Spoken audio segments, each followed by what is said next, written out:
আমি আজকে বাবার লীলা কথা বলছি। আমি কলকাতা সিটি মোড় থেকে ভবানী রায় বলছি, দ্বিতীয় পর্ব। আমি বাবার সাথে যে পুরীতে গিয়েছিলাম, পুরীর বাবা আমাকে 2022-এর ডিসেম্বরের 19, 20, 21 পুরীতে আমাকে যেতে বলেছিলেন। আমি, আমার স্বামী ও আমার বন্ধু মিলে গিয়েছিলাম অন্য একটা গ্রুপের সাথে। তো সেই লীলা কথাই এখন বলছি।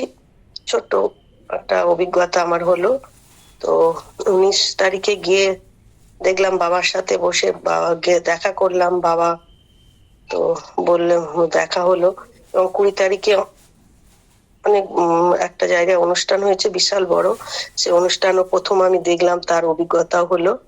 তারপর 21 তারিখে যে দানটা দেখলাম, দানটা তো প্রথম জীবনে ফার্স্ট দেখলাম, এবং দানটা কত সুন্দর সুশৃঙ্খলা ভাবে দানটা হলো সেটাও দেখলাম, তার অভিজ্ঞতা আমার হলো। তো দানের পর দেখলাম যত কুষ্ঠ রোগীদের সব দান হলো এবং গরিব দুঃখী দানদের দান করা হলো। দানের পর অনেকেই তো বাবার টিকিট পায়, আবার অনেকে টিকিট পায় না। যারা টিকিট পায়নি তো খুব চিল্লাম মিল্লি হচ্ছিল, বা গুরু ভাইয়েরা সবাই বসাবার জন্য করছিল, কিন্তু কেউ বসেনি। সেই সময় খুব বিশৃঙ্খলা হচ্ছিল। হঠাৎ দেখি একজন গুরু ভাই এসে তাদের বসালো। কিন্তু তখন কিভাবে শান্ত হলো, আমি উপর দিকে তাকিয়ে দেখছি বাবা সেই ছাদে গিয়ে বাবা লক্ষ্য করছে যে ওই যারা সব মানে টিকিট পায়নি তাদের সেই অবস্থাটা। তো তখন বাবা উপর থেকে দেখে, বাবা দর্শন করলো, দেখেই আমি দেখলাম তারা তখন সব শান্তভাবে বসলো এবং তাদের যথারীতি টাকা দক্ষিণা দিয়ে তো শান্ত করা হলো। এবার আমরা ফিরবো। তো ওখানে একটা জায়গা ভোগের জন্য, প্রসাদের জন্য ব্যবস্থা করেছিল। বাবা ছিলেন কালীধাম আশ্রমে, তো সেখানে ছিল ওখান থেকে সব যাওয়া। তো আমরা একটা অন্য গ্রুপের সাথে গিয়েছিলাম। তারা বললো যে আমরা আর অত দূর যাবো না, এখানে হোটেলে খাবো। তো আমাদের ইচ্ছা ছিল না, আমি আর আমার স্বামী তো ইচ্ছা ছিল না, কিন্তু ওই গ্রুপের সাথে গেছি বলে আমাদের ওদের সাথেই যোগ দিতে হবে।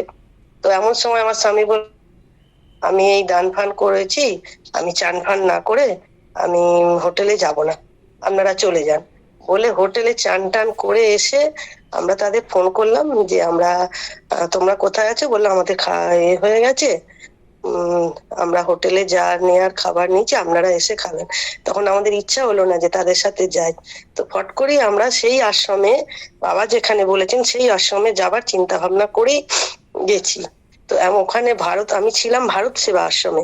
ভারত সেবা আশ্রম থেকে নেবে দেখছি সব টোটো, ওখানে সব টোটো যায়। তো টোটোর সব লাইন আছে। তা তাদের ঘরে জিজ্ঞেস করা হলো, বললো আমরা তো এই আশ্রমে যাই না, এখানে অটো যায়। তো দেখছি যে হঠাৎ একটা অটো এসে দাঁড়ালো। দাঁড়াতেই আমরা উঠে পড়লাম। আমরা কোথায় যাবো আর সেটা বলিনি।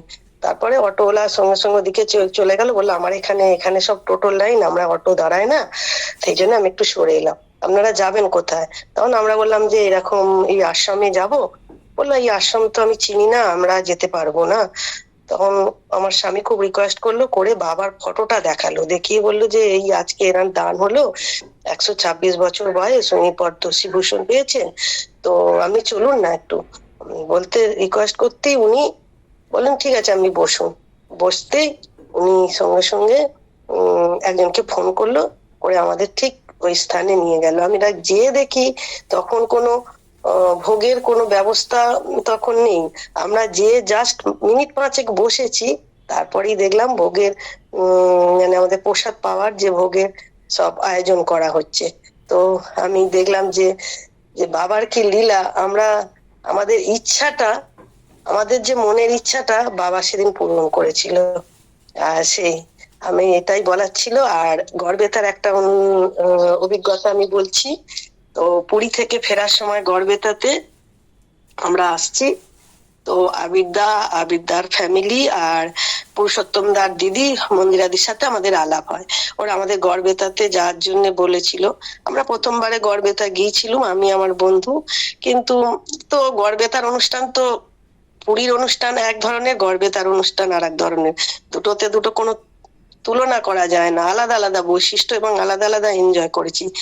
সেকেন্ড বারে আমরা যখন গড়বেতা গিয়েছিলাম, সেকেন্ড বারেও গড়বেতা হয়েছিল, সেটা হয়েছিল 23 সালের অক্টোবরে। তো আমরা গ্রুপে দেখে গিয়েছিলাম, গ্রুপের মেসেজ দেখে গিয়েছিলাম। আমরা যেদিন গেছি, গিয়ে বাবাকে ফার্স্টেই আমরা টিফিন করেছি, করে বাবার সাথে দেখা করলাম। বাবাকে বললাম যে বাবা, আমাদের যাওয়ার ঠিক ছিল না, আমরা সকালে যে বিকেলে রিটার্ন করব।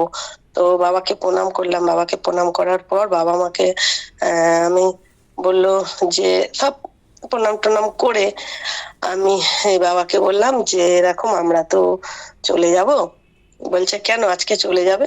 বললাম যে আমাদের একটু কাজ আছে বাবা, তা আমরা চলে যাব।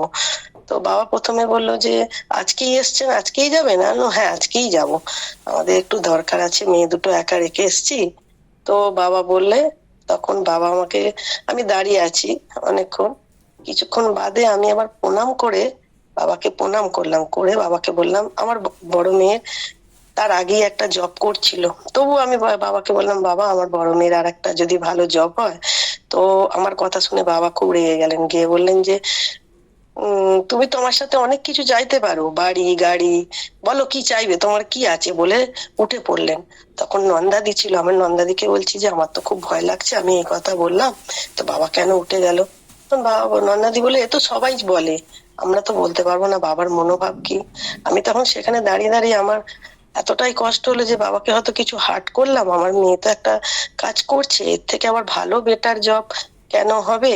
তো বাবা আমি যদি কোনো অন্যায় অপরাধ করে থাকি তাহলে আমায় ক্ষমা করে দিয়ে, এত দর্শক সব এসেছে, আপনি এখানে বসুন, আমার খুব খারাপ লাগছে। তো এরা মনে মনে অনেকক্ষণ ধরে করলাম। তো তারপর মিনিট 10 বাদে বাবা এসে আবার বসলেন, বসে আমাকে ডাকলেন যে তুমি কোত্থেকে এসছো? আমি স্মৃতির মোড় থেকে এসছি। তখন বাবা আমায় কিছু কার্ড দিয়ে বললো এরকম কালিন্দীপে, দমদম কালিন্দীপে অনুষ্ঠান আছে, তুমি কিছু ভক্তদের নিয়ে আসবে। বললাম বাবা আমাকে অনুমতি দিন, যে আমার কোনো ভুল হয়েছে কিনা, আমার যদি কোনো ভুল ত্রুটি থাকে আপনি আমাকে মার্জনা করে দেবেন, আর আপনি আশীর্বাদ করুন যেন মানে আমি, তো এই আপনি বলেছেন, কিন্তু আমার মনের ইচ্ছা ছিল যে এই গড়বেতা পুরীর এইসব অনুষ্ঠানগুলো আমাদের কিছু আত্মীয় স্বজনকে দেখানো, বা আমরা ছোট ছোট তো অনুষ্ঠান করি, কত সুশৃঙ্খলা ভাবে যে অনুষ্ঠানগুলো হচ্ছে, সেই অনুষ্ঠানগুলো দেখলে আমরা শিখতে পারবো কিরকম ভাবে দান হচ্ছে, কিরকম ভাবে সব লোকের মেনটেন বা প্রসাদের ব্যবস্থা, এসবের জন্য বলেছিলাম। তো সেই কারণেই বাবা আমাকে কিছু কার্ড দিয়ে বলেছিল যে দমদম কালিন্দীপে তুমি কিছু নতুন ভক্তকে নিয়ে এসো। তো হলো। তারপরে দুপুরবেলা এক জায়গায় গড়বেতার এক জায়গায় দান হচ্ছে, আর এক জায়গায় গুরু ভাইদের জন্য খাবার সব অনুষ্ঠান হচ্ছে। আমি সেখানে, আমরা যথারীতি খাবার দাবার খেয়ে, মানে প্রসাদ খেয়ে আমরা এতে দানের ওখানে গিয়েছিলাম। প্রচুর, মানে প্রচুর দানের লোক এবং প্রচুর ভক্ত এসছে, প্রচুর গুরু ভাই এসছে, দানের সেই সময় ব্যবস্থা হচ্ছে। ঠিক 3:30 4টে বাজবে, দানের মধ্যেই আমরা ছিলাম। এক সময় হঠাৎ আমার স্বামী বললো যে এরকম বাবার সাথে অনুমতি নাও যে আমরা চলে যাব। আমার স্বামী আমাকে ইশারায় বলছে, বাবা ওখান থেকে আবির দাকে ডাকলো, ডেকে বলছে যে, কারণ গড়বেতার একটা সাইড তো রাস্তার দিকটা বন্ধ, মানে সব বাঁশ টাস দিয়ে বন্ধ করে দেয়, আর একটা সাইড গেট দিয়ে দেয়। তো আবির দাকে বলছে যে আমাকে দেখিয়ে বলছে ওনারা যাবে, তুমি গেটের চাবি খুলে দাও। বলতে আবির দা আমাদের ঘরে ডাকলো, আমরা শুনেই আর গেলাম। গিয়ে চাবিটা খুলে দাঁড়িয়েছি, দেখছি একটা টোটো দাঁড়িয়ে আছে। আমরা জিজ্ঞেস করলাম যে স্টেশন যাবেন? বলছে হ্যাঁ আমরা এখন আমি স্টেশন যাব। যথারীতি আমরা স্টেশনে পৌঁছালাম এবং গড়বেতা থেকে রাত্রির বেলা স্মৃতির মোড়ে এসেছি। আমাদের কোনো গাড়িরও কোনো লেট ছিল না, কোনো বাস, হাওড়া থেকে আমরা ট্যাক্সি পেয়েছি, কোনো রকম ঝঞ্ঝনা নেই, একদম নির্বিঘ্নে আমরা চলে এলাম। তো বাবার আমি দেখলাম, বাবা অত ভক্তের মধ্যে, অত দানের মধ্যে, আমি যে সকালে বাবাকে বলেছি যে প্রার্থনা জানিয়েছি যে বাবা আমরা যাব, আপনি আমাকে অনুমতি দিন, তো বাবার সেই সেই লীলাটা বাবার যে সেটা মাথায় ছিল। তো বাবার এই মহিমাটা আমি বলার জন্যই বলছিলাম যে অত ভক্তের মধ্যে ঠিক মনে রেখেছিল যে কে কখন কি বলছে না বলছে, বাবার ঠিক বাবার ধ্যান আছে। বাবা যে সত্যি গুরুদেব, বা বাবা যে একটা মহান ব্যক্তি, বা উনি যে ভগবান, আমি তো বাবাকে নানা রূপে, নানা ভাবে, নানা রূপে আমি দেখতে পাই। আজ